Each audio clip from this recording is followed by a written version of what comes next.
What's up, guys? It's Aaron, the trucking guy here, bringing another trucking success tip. This is going to be aimed at all you guys that are drivers or dealing with load boards and brokers and that type of thing. So if you're using stuff off of Truck Stop DAT, you're dealing with brokers, right?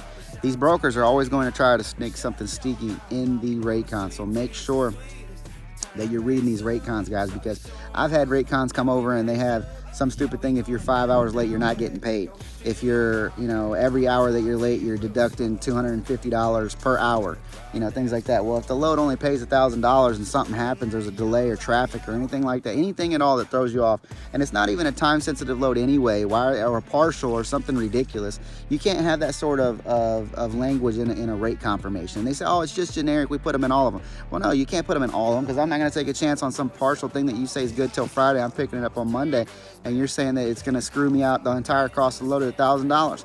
I'm not going to allow that. So if you do get something like that in your language of your rate con and you're reading it, go ahead and call that person back and say, hey man, I want to take this load, I'm all good to do it, but you sent the rate con over and it has this bullshit in it. Take this stuff out of the contract and then I'll sign it and I'll go ahead and get rolling. And most of the time they will. Sometimes they'll say, nah, I'm not doing it. And they say, okay, then I'm not taking your load, because I'm not going to take a load and have something in there. Now, from a broker standpoint, I'm not going to say that a truck can just run off and do whatever and not be, held accountable and be on time and things like that.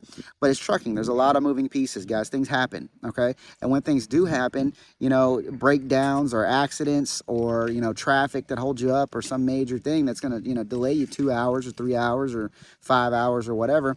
If it's not a time sensitive matter, I'm not going to just let you deduct money from my pay just because you want to. If the shipper's happy that it got there in enough adequate time and whatnot, there's no reason that a broker should just put that language in there. And especially some of these mom and pop shops that are just assholes.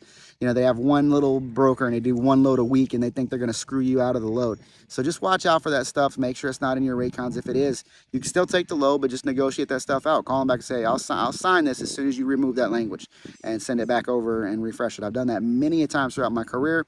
They sign it or adjust it and sign it, send it over, no big deal. So that's the success tip for today. Hope you got some value out of it. Best of luck.